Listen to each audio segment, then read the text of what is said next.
Good evening, members. Good evening, officers, members of the public and other councillors watching via the internet. Welcome to this meeting of the Planning Applications Committee on Thursday, the 25th of April. Item 1, apologies for absence. We've had notification from Councillor Whitcroft that she is caught up in traffic and may be late, maybe never, depending on the traffic. Do we have any other apologies? Thank you, Chair. No, we have no other apologies tonight. Thank you. Item 2, minutes of the previous meeting. These have been circulated. Am I okay to sign these? Thank you.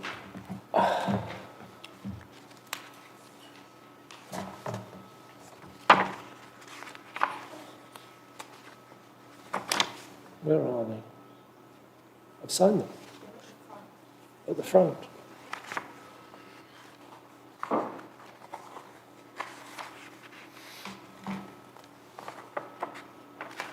Oh, there we go.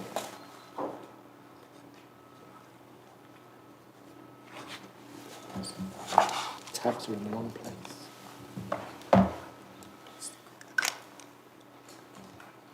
Item 3, declarations of interest.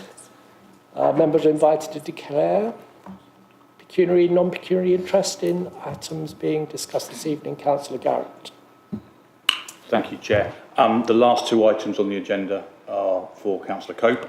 I haven't actually discussed it with him, but obviously it's a non-pecuniary interest. Thank you. Anyone else? Councillor White. Same. I think it goes for everybody, isn't it, that he's a fellow councillor? Yes, we all know Councillor Cope, which is why the application is before us, but you are particularly fond or close to. I wouldn't say that.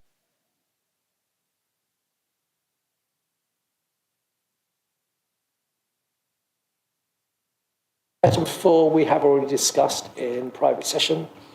Item 5, application number 220935. No, there is the enforcement monitoring report. Oh, sorry, with the report. I beg your pardon. Drag you in here for nothing. Thank you, Chair. Good evening, members. I'm pleased to provide the following progress report on the planning enforcement function. Although you will see that we received a low number of referrals between January and March, which we've come to expect at this time of year, we've still been busy with ongoing cases. That being said, we've received 16 new referrals in the first 3 weeks of April, so I think we are in for a busy Q1.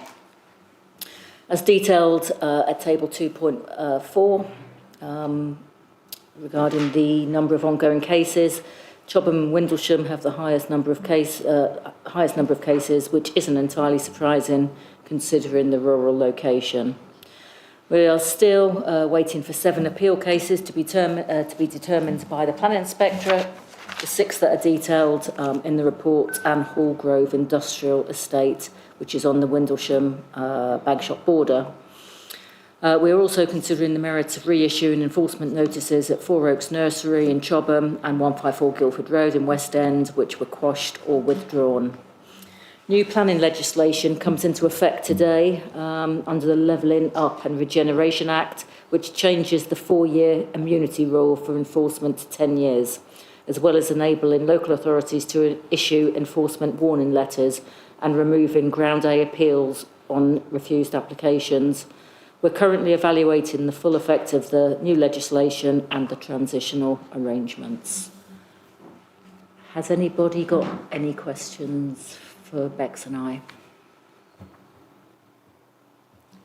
Councillor Wheeler, then Councillor Garrett. Thank you. I'd just like to thank the team in particular for keeping Chobham Parish Council informed and for having meetings with them.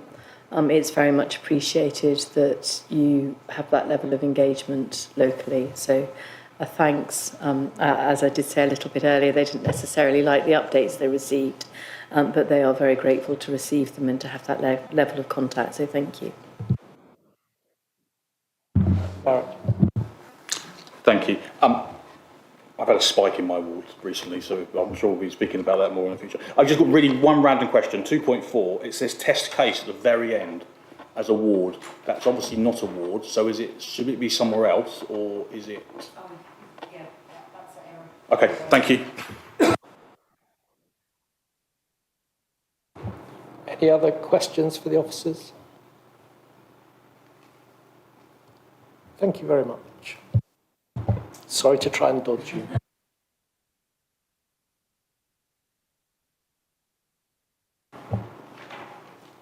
Item 5.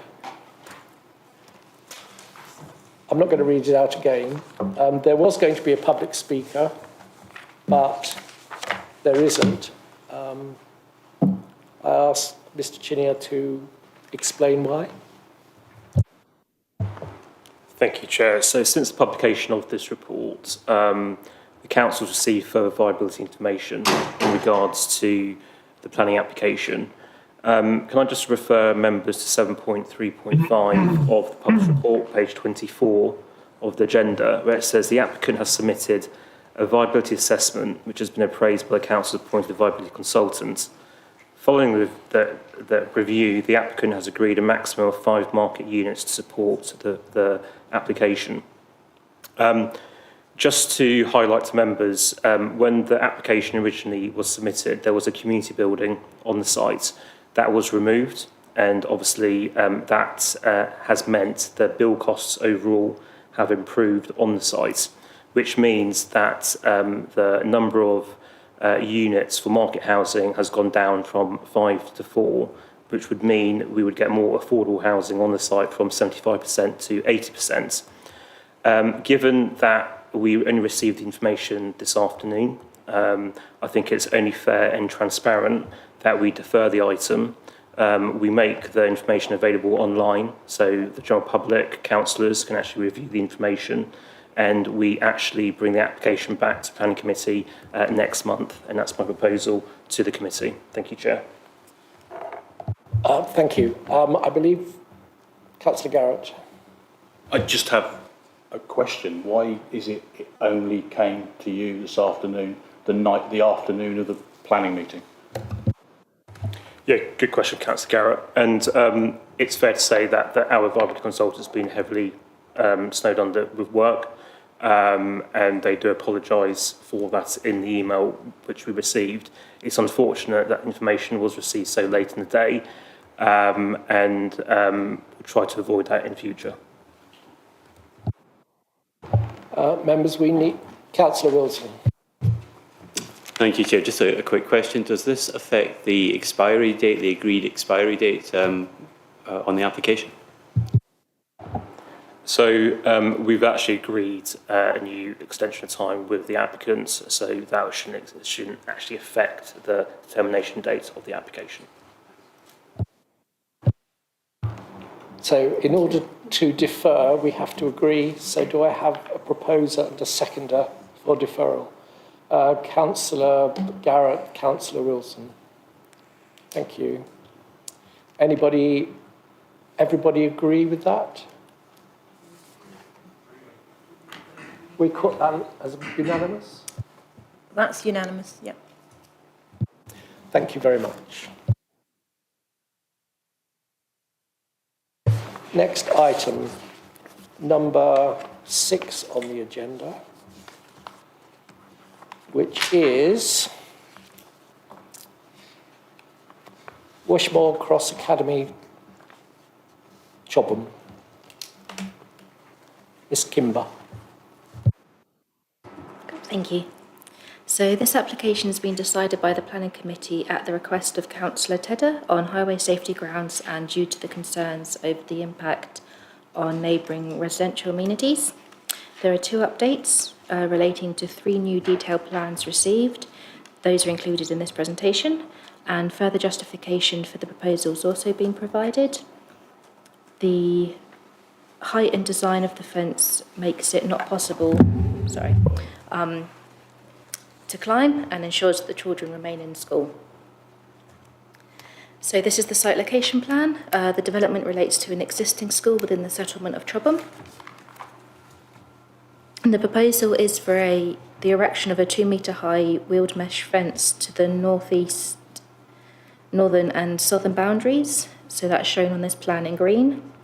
It's also for the replacement of the pedestrian access and vehicle gates at the existing access point on Alpha Road, and for a 3 metre high wheeled mesh fence to the internal basketball court and adjacent school garden, which is shown in blue. And then there is existing wheeled mesh fencing marked in orange along the western boundary. It's normally 2.4 metres in height, rising to 3 metres around the gates. And there is an existing 2 metre high timber fence marked in red. I'd also like to highlight that Wishmore Cross Academy is an SEN school and that the fence is required for the safeguarding of the children. So this image shows the existing access to the school from Alpha Road. There is currently no turning head and none is proposed, so there will be no significant alteration from the existing situation in terms of impact on highway safety. The pedestrian access gate would be relocated from the left side of this image to the right side. The top image here shows the original entrance to the site with the gates hard against the boundary. The bottom image shows the existing access with the wheeled mesh gates set in from the boundary by 1.8 metres. This access was agreed in 2021. These are two of the recently submitted plans. The left-handed image shows the existing vehicle access point to the school. The right-hand image shows the proposed access. The gates would be relocated 1.8 metres further forward. And as you can see from this plan, there is not sufficient depth for a car to pull clear of the highway in the existing layout, so this proposed change would not alter the existing highway issues. These images show examples from the boundary treatments along the northern side. The shorter posts and the fallen down wire fence is the existing school boundary. In most places there is no longer any wire, only the posts, so there is no security offered to the pupils other than the rear boundaries to the neighbouring properties. Those rear boundary treatments would remain unaltered by this proposal. The left-hand image you can also see in the distance the existing 2.4 metre high weld mesh fence to the western boundary. It's also noted that the bird nesting season runs from March to July and the works are proposed to be undertaken in August if approved, and that would be outside of the bird nesting season and to coincide with the school holidays. This is the third of the new plans received. This plan shows the rear boundaries to the surrounding dwellings on the right. 2 metres in height is the maximum height allowed under permitted development for residential dwellings. The plan also shows the maintenance gap of 1 metre and the proposed 2.4 metre high fence to the left. So the proposal would only be 0.4 metres higher than the maximum height of the existing residential boundaries. The total height of the 2.4 means that it's not possible to climb over. And with the addition of the 1 metre separation gap, the proposal would reduce the impact of the new fence on the occupiers of the neighbouring dwellings. So these images are of the elevations. The far left shows the proposed elevation of the fence around the basketball court and the school gardens. The lower fence is the boundary fence. The middle image shows the proposed vehicle gate. The image on the right shows the pedestrian gate. There would be very little difference in the street scene between the existing and the proposed. Because of the scale of these plans, it's difficult to show what the wheeled mesh fence would look like. So that image is taken from a brochure of the proposal. And as you can see, it's open weave and would let light through and would not prohibit outlook. So the application is recommended for conditional approval. Thank you, Chair. Thank you. Members, any questions? Councillor Wheeler. Thank you, and I'm sorry that Pat couldn't be here this evening, but unfortunately it conflicts with a Chobham Parish Council meeting. There's quite a lot of local opposition to this, and I think members should bear in mind that this is adjacent to quite a number of properties, residential properties. If you would be kind enough, please, to go back to the one at the end of the, where we're looking at, that next, the one where you're looking down, that one there. You can see at the moment that that entrance looks fairly residential in nature. It's not out of keeping with the Victorian cottages that are in front of it. and it has a sort of a mixed normal type school arrangement in the top there. The proposed fencing will have a real prison-like appearance at the end of this residential street. In addition to that, and much as I accept that by moving the gate forward just a small amount, it doesn't mean that a car couldn't pull off. Most of the children that come to this school come either by taxi or by a school bus that is laid on for them. And actually it has a huge backup effect within that street. So actually even losing that small amount of additional space, it is felt by the residents within that area that it will have it will have a negative impact on their ability to enter and exit their drive. And the school, bear in mind the school came after the houses, although it's been there for a very long time. The other thing that I would just be grateful if you could come back on is the point that's made by the parish council in relation to the access to the gates and the staff that are dropping the children off needing to leave the vehicle in order to access it. Where it was before, I understand that they could actually reach an intercom in order to be able to get in, and I understand that that isn't there anymore. And the other thing that they will lose by moving the gates forward, is that deliveries arrive out of hours for this particular school on a fairly frequent basis. The current bit at the end allows those delivery vehicles to have some turning space, which will be removed when that gate is moved forward. They were also very worried and raised concerns, given that you're metamorphosising from a school to a prison type appearance, that there is electricity boxes there which won't actually prevent the children from scaling the fence at that point currently. Now, I understand that something has to be done, that there's been quite a number of issues and conflict between local children and children within the school. So I absolutely do understand why this is necessary. However, I do feel that the scheme is very industrial in nature. Having the maintenance gap between the two has an allowance for things to help children climb in, to be deposited in that gap area. And it's seen as well that that may well lead to additional antisocial behaviour. We had asked, and I had asked in a previous meeting, as to whether or not anything could be done about soft landscaping around this, and there doesn't seem to be an update on that respect. And the soft landscaping doesn't have to be the sort of landscaping that would be scalable. It could be something which isn't sufficiently robust to allow children who wish to get out, or children who wish to get in to get in. Thank you. Thank you. Councillor Garrett. Thank you, Chair. So just to clarify a few points. So I firstly understand the need for the fence from schools I've been involved with, where children with special education needs regularly trying to get out of school. Not just children with SCN needs, to be fair, but they like to scale fences and get out. So I get it from that side. But so just to pick up on the gate idea. So the fencing that's there now, just referring back to Councillor Wheeler's point, the gate that's there now, are we saying that it's going to be a lot thicker in the mesh than it is now, or is it going to be the same as it is now? Just to clarify that point, because looking at the plans, it's not obvious how thick that fencing is. Yeah, so looking at that, is it the gate that's in the middle, and is that pretty much the same as what's already there, or is that thicker than what's already there? The gate, which is going to be for the vehicle access, which is that what looks more open in the middle, it would be the same as what is there now. The fencing is a lot more closer together so you can't get your fingers and toes between the gaps to climb.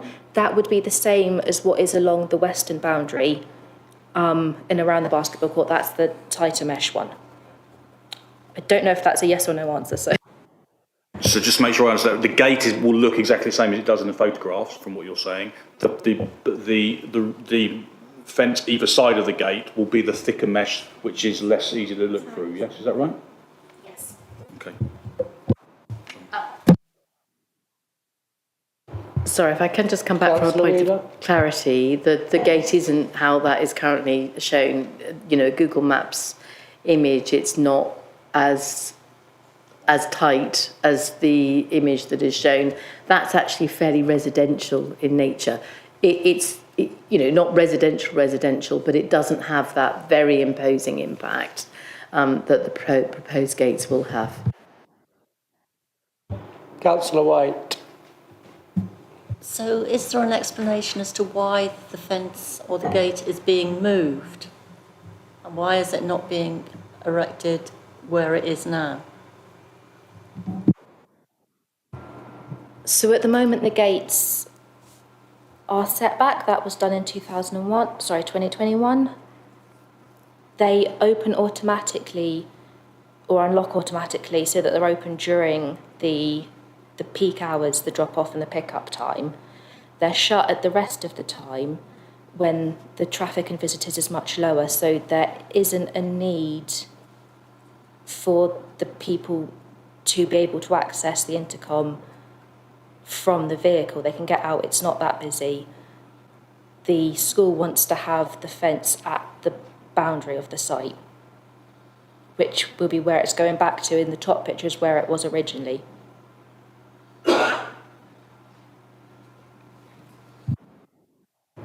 Councillor Garrett. So picking up on the intercom, I know you spoke about the intercom. Is there intercom there now, and will there still be intercom, or are you saying they won't need the intercom now? There will still be an intercom, you will just have to exit the car to use it.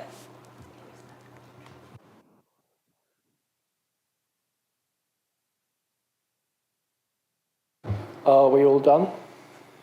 Councillor Wilson.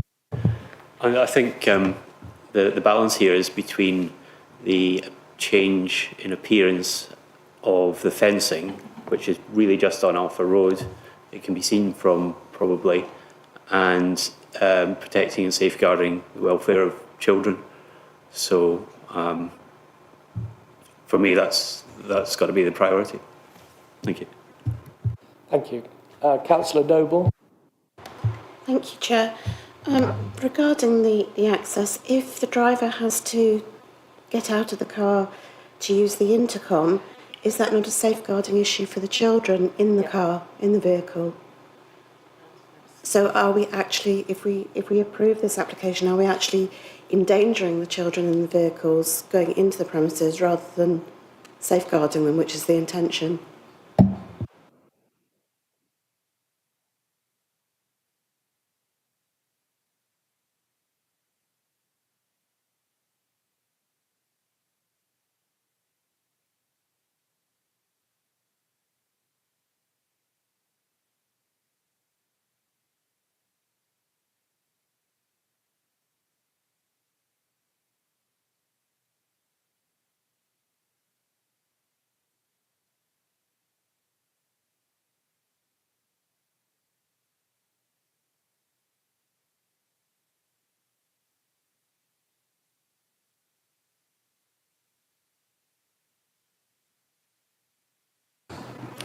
In terms of safeguarding, I don't think it makes too much of a difference if you're in the car or you've left the car to use the intercom.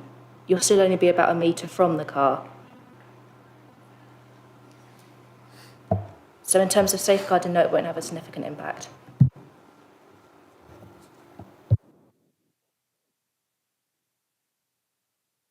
So I think the issue we need to consider is the safety on the highway.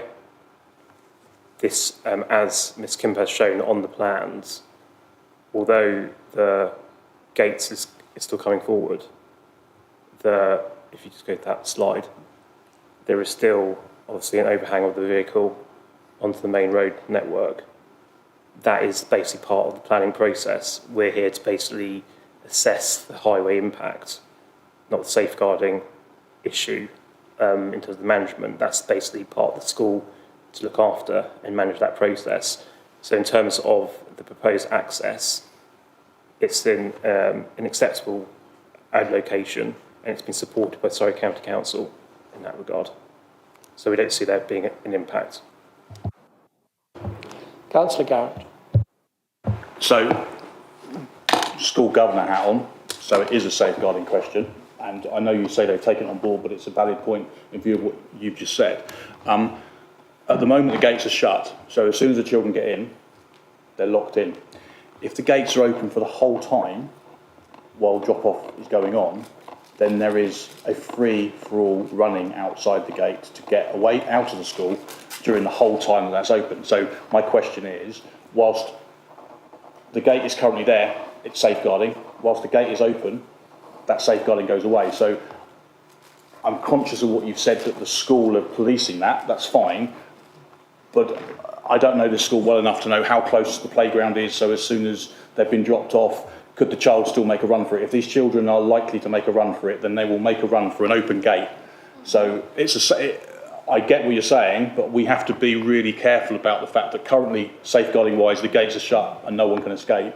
We're saying that between the hours of whatever time, I don't know, 8 till 8:30, the gates are going to be wide open the whole time. So there is a safeguarding concern on my part from that respect. Councillor Wheeler, then Councillor Noble. Thank Oh, you. sorry, yes, please do. Just quickly, in terms of where the playgrounds are,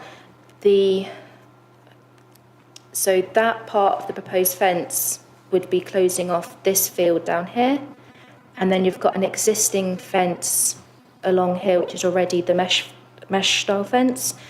That is an existing fence that shuts off from the corner of the school building to the boundary of the site, so it separates the car park from the playing field, which is to the north of the school.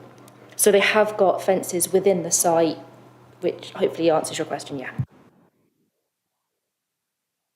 Councillor Wheeler. Thank you.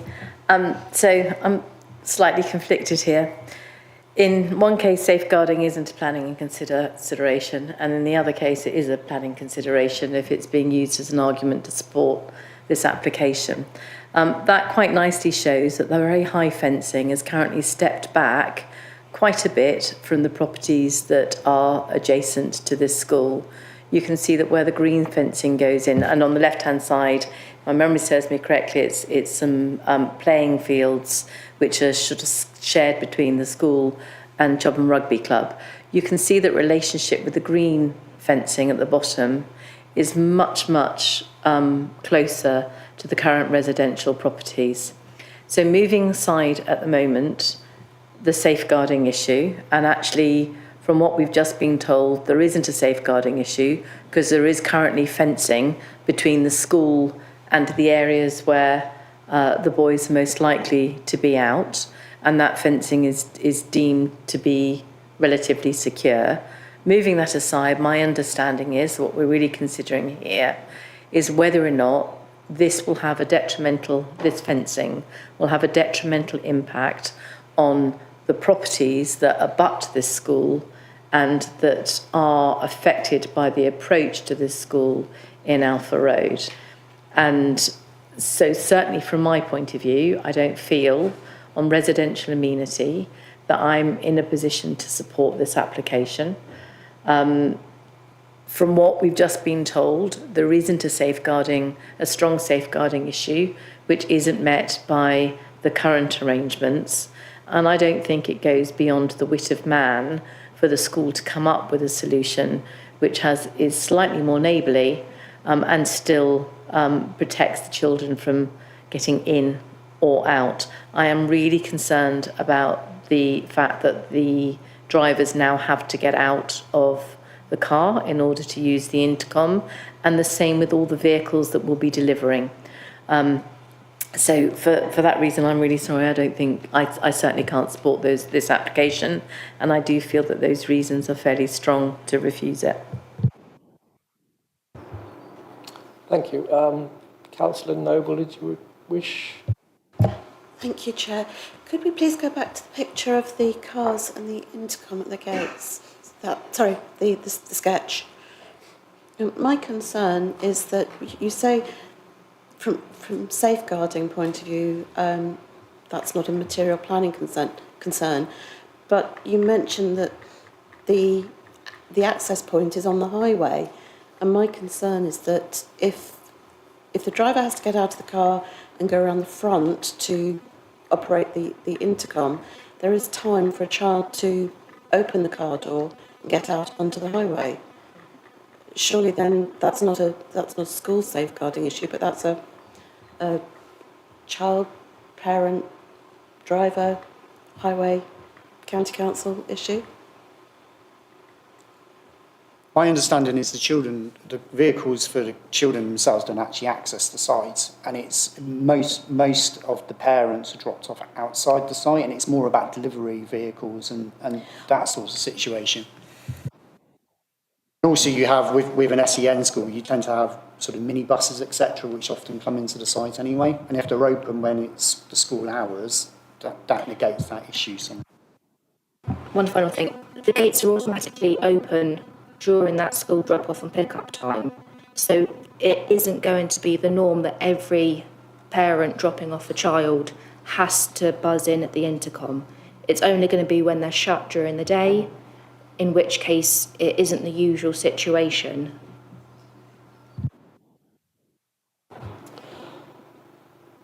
Okay, I think we've understood the issues. We have an officer recommendation to approve with conditions as indicated. Does anyone wish to propose acceptance of that recommendation? Councillor Omani, seconder. Councillor Glauert. Do we wish to have a named calling? All those in favour of accepting the officer recommendation?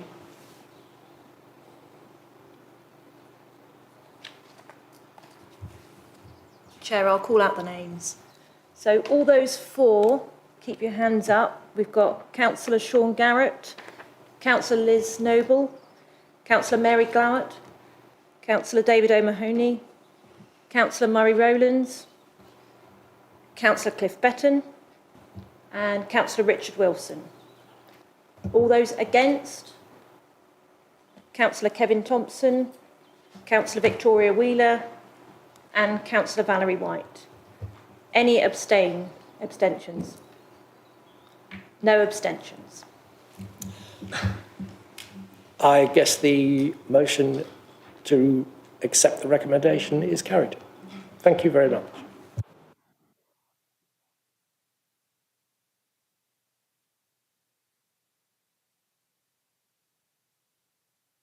Item 7, Watchmore Park,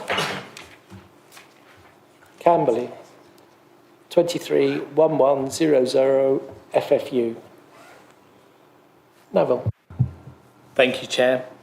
The application relates to Watchmore Park on Watchmore Road, Camberley, for a hybrid planning application, i.e. part outline and part full application for the demolition of the existing office buildings and construction of up to 29,358 square metres of flexible EG III B2 and B8 use class space, together with associated landscaping and parking.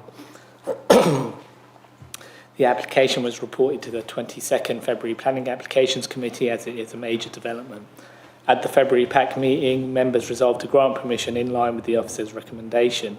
In the interest of transparency, the application is being reported back to the committee again. Following the committee resolution, the applicant wishes to include an additional phase to allow for the demolition of the buildings that form the outline application, resulting in a total of 3 phases. Phase 1 would remain the same, relating to the full application part for the demolition and construction of the building north of Riverside Way.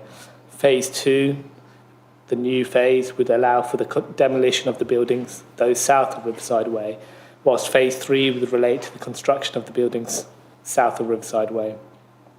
The additional phase allows for the vacant buildings to be demolished prior to the agreement of the reserved matters, with 2 of the 5 buildings south of Riverside Way currently vacant. This would allow efficiencies in the construction process, allowing the demolition of the vacant buildings to be carried out at the same time as phase 1, as well as the avoidance of additional costs associated with the maintenance of the vacant buildings. A minor amendment would be required to condition 2 to facilitate this change. Given the minor amendment, officers recommend members grant permission in line with the previous resolution. Thank you. Thank you.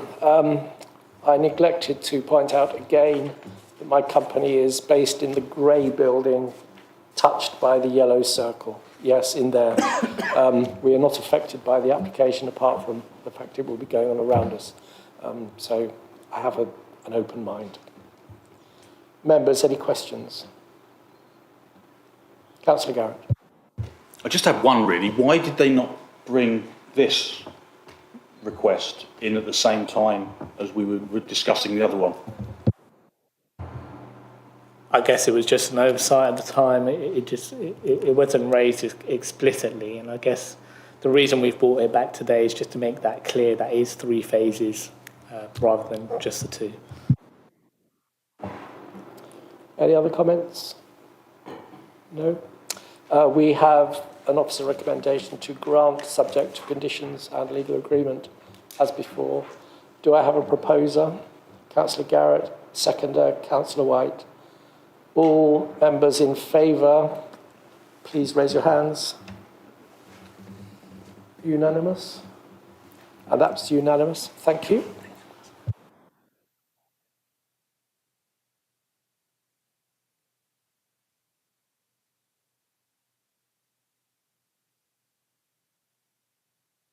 Item 8, Vanya Cottage. This, as we all know, is owned by Councillor Cope. We have an officer recommendation being presented by Ms Turney. Lovely. Thank you, Chair. So the application is One Church Hill, and it's for the erection of a timber single-storey annex for ancillary use to the main dwelling. As mentioned, this has been presented to committee as Councillor Cope is the applicant. The application site is located within the settlement area of Windlesham, located on Orchard Hill. The application site is accessed from Orchard Hill Road. To the rear of the site is a private road which provides access to 2 properties. There is not an access to the application site from the rear. So here are a couple of photos. So you've got the front of the dwelling, and then this is the rear view where the outbuilding will be sited. And then there are large mature trees located on the access road to the rear of the site outside of the ownership of the applicant. These trees are not protected by a tree preservation order. And then here are the elevation. So this is the front elevation and the side elevation, and then the other side and the rear elevation. And these are the floor plans. The annex would be self-contained and would provide 2 bedrooms, a kitchen, a living room, a shower room and a hallway. The proposal seeks planning permission due to the overall size and the use of the annex, which would not be considered incidental and therefore requires planning permission. The proposed location of the outbuilding is to the rear of the site. The annex would not be provided with a separate access and would be shared with the main dwelling house. The application has been submitted with a design and access statement, and within Appendix A of this statement was a supporting statement which provides details and confirmation that the building would be used by the applicant's parents. The statement sets out that while there be 2 bedrooms, a kitchen and living room, the occupiers would be reliant upon the main dwelling for laundry and daily support due to health-related issues, and they would share the amenity space. While I mentioned earlier there is a lane to the rear, this is a private road and does not provide access to the rear of the property. Due to the relatives requiring assistance, reliant upon the main dwelling for laundry, the location of the annex within the rear garden has 1 access point which would be shared with the main dwelling, and no new postal address would be created. It's considered there would not be a subdivision of the plot. Therefore, it's the officer's opinion that the use of the outbuilding would be ancillary to the main dwelling. To provide additional control in the interest of the character of the area, it's considered reasonable to attach a condition to any planning permission granted to restrict the use of the annex to be ancillary to the main dwelling, and to remove PD rights for fences and walls within the rear garden to restrict the subdivision of the plot. The suggested conditions are set out on page 175 and 177 of the agenda. Due to the overall size of the plot and the host dwelling, the outbuilding would appear subservient to the main building. It is noted there are large trees to the rear of the site which could be affected by the proposal. In this instance, as the trees are located outside of the application site, it would be considered reasonable to attach a condition requiring additional information to be submitted prior to works commencing on site to protect the trees to ensure their retention and long-term health, and this condition is set out on page 176 of the agenda. The boundary treatment between the two neighbours is a closed boarded fence of approximately 2 metres in height. The outbuilding would be located 0.6 metres from the eastern boundary and 0.5 metres from the western boundary and 2.2 metres from the northern rear boundary. The outbuilding would have a total height of 4.1 metres and 3 metres to the eaves. Due to the boundary treatment, and part of the building would be visible above the fence, but due to the distance from the neighbouring properties and the single-storey nature of the outbuilding, it would not result in harm to the amenities of the residents. While there is additional glazing which would have views of the application's rear garden, given the single-storey nature of the outbuilding and that the neighbours are located a sufficient distance from these windows as not to result in unacceptable levels of overlooking or result in loss of privacy. The existing hard standing would provide at least 4 off-street parking spaces, which is sufficient for the residential dwelling. Officers consider the proposal as ancillary to the main dwelling and would not result in a separate planning unit, would not result in harm to the character of the area or residential amenities, and is recommended for approval subject to conditions. Thank you. Members, any questions? No?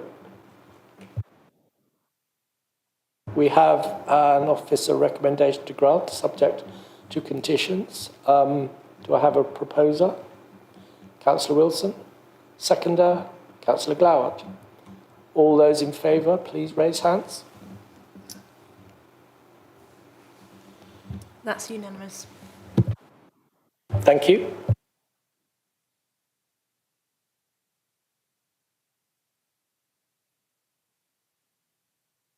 Next application may seem a little familiar. 240055 CES. It's Tony. Thank you, Chair. So as set out on the update, it was missing why this application was to be presented at committee. This type of application is usually considered under the delegated. However, given that this application has been submitted by a serving councillor, this application is being reported to Planning Committee for determination under Part 5, Section D of the Council's Constitution. This application is at the same address that I've just gone through, and a reminder of the location and the photos. Also, this application is similar to the application I've just gone through. The previous application seeked planning permission for the erection of the timber single-storey annex for ancillary use to the main dwelling. However, this application seeks confirmation that planning permission is not required for the stationing of a mobile home for purposes ancillary to the main dwelling. The location, size and structure and the internal layout and the materials are identical to the previous application. However, there are differences, particularly in relation to the construction. As this application is a lawful development certificate for the proposed stationing of a mobile home for purposes ancillary to the main dwelling, planning merits, for example, the impact upon residential amenities, are not relevant in the determination of this application.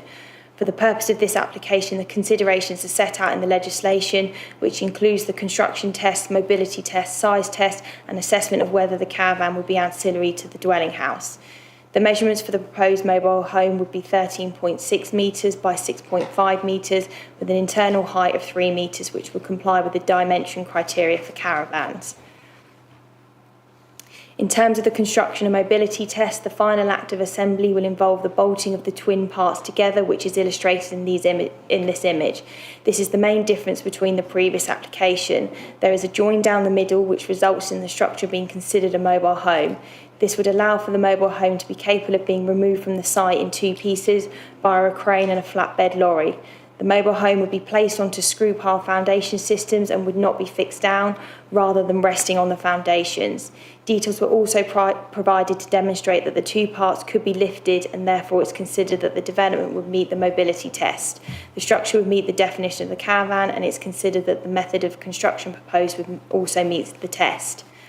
As I set out in the previous application, it's the officer's opinion that the use of the structure would be ancillary to the main dwelling due to the relatives requiring assistance, reliant upon the main dwelling for laundry, the location of the mobile home within the rear garden, has 1 access point which would be shared with the main dwelling, and no new postal address would be created. It's considered then would not be a subdivision of the plot. It's the officer's view that sufficient, precise and unambiguous evidence was submitted, and that the proposed mobile home would fall within the definition of a caravan, and its use would not constitute a material change of use of the land, nor would it result in a separate planning unit being created. It's therefore recommended that the certificate is granted. Thank you. Thank you. Members, any questions? We have a recommendation to issue a certificate. Do I have a proposer? Councillor Noble, seconder? Someone, anyone? Councillor Omani. All those in favour?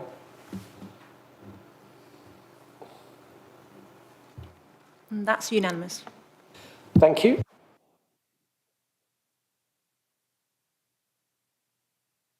And that, I believe, takes us to the end of this evening's meeting. Thank you very much. Thank you, those at home who have stayed this long. Until the next time, good evening.